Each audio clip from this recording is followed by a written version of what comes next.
عمر چیمہ ہوں اور دوستوں بڑی حیرانگی کی بات ہے کہ وہ عمران خان صاحب جو سارا ٹائم جو ہے وہ نریندر مودی صاحب کو جو ہے وہ اور بھارت کے باری ادھر ادھر کی باتیں کرتے رہے، وہ بھارت کی آزاد خارجہ پالیسی کے حق میں بات کر رہے ہیں اور انہوں نے کہا جی کہ میں تو جو ہے وہ انڈیا کو بڑا ایڈمائر کرتا ہوں کہ ان کی آزاد فارن پالیسی ہے۔ میرا خیال ہے انہوں نے کہ میری ویڈیوز عمران خان صاحب نے دیکھ ہی لی ہیں، مجھے تو آج ایسے شک پڑ رہا ہے اور میں کتنی دیر سے یہ کلپ رہا تھا کہ دیکھیں وہ کس طرح کوڈ میں بھی مزے مار رہے ہیں اور جسے وہ میں تو شروع سے یہ کہہ رہا ہوں کہ وہ دو دو کھا رہے ہیں اور چوپڑیاں کھا رہے ہیں۔ ہمارے پنجابی میں محاورہ ہے کہ دو دو پراٹھے کھائیں اور مکھن کے ساتھ کھائیں، تو بھارت تو وہ کر رہا ہے، تو لگتا ہے کہ عمران خان صاحب کے کانوں میں کہیں میرے الفاظ پہنچ گئے ہیں اور اس چیز کو میں سمجھتا ہوں کہ عمران خان صاحب یا ہماری سرکار کو سمجھنا چاہیے تھا کہ کس طرح ایک آزاد خارجہ پالیسی کے اوپر کام کیا جاتا ہے اور کس طرح صرف چائنا کے اوپر ہی ہم نہیں بیٹھ جاتے۔ لیکن ادھر انہوں نے عمران خان صاحب نے انڈیا کی تعریفیں شروع کر دی جب عمران خان صاحب کے اوپر خطرات منڈلا رہے ہیں، اور عموماً تو وہ جب ہم نے پاپولر ہونا ہوتا ہے، ہماری لوگوں نے سیاستدانوں نے، انڈیا میں بھی ایسے ہی ہے، وہاں پہ بھی جب انہوں نے انڈیا والوں نے پاپولر ہونا ہوتا ہے، وزرائے اعظم نے یا سیاستدانوں نے، تو وہ اینٹی پاکستان بات کرتے ہیں اور جو عمران خان صاحب ہیں انہوں نے بھی اچھی بلی اینٹی انڈیا بڑی کمپین کی ہے۔ آج جاتے جاتے جب ان کو پتا میرے تھوڑے دن رہ گئے ہیں تو عمران خان صاحب نے جو ہے ان کی تعریف کرنے شروع کر دی ہے۔ ادھر مزے کی بات یہ ہے کہ ویسٹ کی تنقید کر رہے ہیں اور وہ جو ویسٹرن جو امبیسڈرز ہیں اسلام آباد میں، ان کو جو ہے وہ ان کی پھر کھچائی کر دی اور انڈیا کی تعریفیں کر دی اور کہا جناب کہ پاکستان تمہارا غلام نہیں ہے۔ اور یہ عمران خان کو ایک چیز کا پتہ چل گیا ہے کہ میں تو فارغ ہو رہا ہوں تو میں کوئی اس طرح کا نیریٹو دے دوں، اور میں سمجھ رہا ہوں کہ عمران خان صاحب کے فارغ ہونے کی ایک وجہ یہ بھی ہے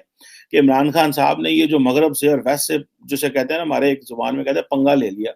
یہ عمران خان صاحب کی غیر ضروری اپنی پاپولیرٹی کو رکھنے کے لیے جو انہوں نے کیا ہے، یہ ان کو بہت بہت بہت بڑا نقصان ہوا ہے عمران خان صاحب کو، اور شاید اس کو وہ آئندہ آنے والے دنوں میں کچھ سمجھ پائیں گے کہ ان کے ساتھ یہ کیا ہوا، انہوں نے یہ کیا کیا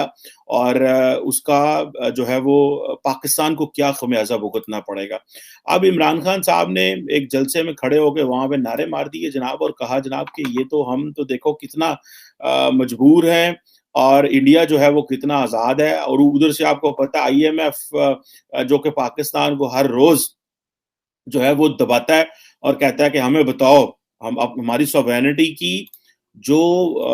جسے کہتے ہیں نا وائلیشن، آئی ایم ایف زیادہ بہتر تو کوئی اچھے طریقے سے نہیں کر رہا، سوفسٹیکیٹڈ۔ جب ہم انٹرنیشنل پالیٹکس پڑھ رہے تھے تو اس کو ہم بولتے ہیں neo imperialism, NEO، neo imperialism is like جو ویسٹرن ممالک ہیں they use sophisticated tools of imperialism, ٹھیک ہے جناب۔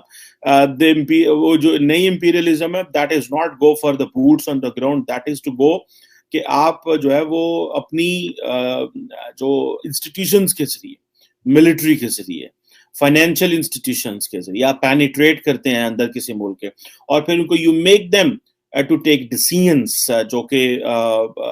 اس حوالے سے ہوتے ہیں۔ اب یہ جو $1.5 کا ہم نے سبسڈی پیکیج جو ہے وہ اناؤنس کیا ہوا ہے، عمران خان صاحب نے اس پہ IMF نے کہہ دیا کہ پائن ذرا سامنے آؤ نا، باہر نکلو ذرا، تو سانو دسو آگے جناب یہ آپ نے اتنا یہ پیکیج آپ نے کہاں سے اناؤنس کر دیا، یہ پیٹرول ڈیزل کی قیمتیں کہاں سے کم کر دیں، یا آپ کے خزانے میں کون سا پیسہ آیا عمران خان صاحب، آپ ہمیں بتائیں کہ اس پیسے کو آپ نے کیسے جسٹیفائی کریں گے۔ تو ہمارے جو فائنانس منسٹر صاحب ہیں انہوں نے اکنالج کیا کہ IMF نے پاکستان سے پوچھ لیا۔ ادھر جو امریکہ جو ہے، امریکہ بہادر نے یہ کہہ دیا ہے جناب کہ، اور دیکھیں میں تو مجھے تو فرینکلی سپیکنگ بڑی حیرانگی ہوئی اور شرم آئی کہ جب ایک جو جرنلسٹ نے، وہ پاکستانی جرنلسٹ ہیں، انہوں نے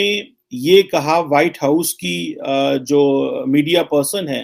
ان کو یہ کہا کل میرا خیال ہے کہ پاکستان کی طرف سے عمران خان نے ایک ٹیلی فون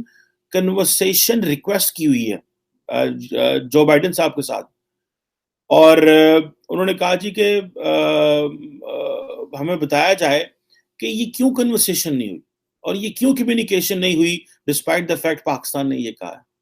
ایک طرف آپ کھڑے ہو کے ہمیں مارتے ہیں باتیں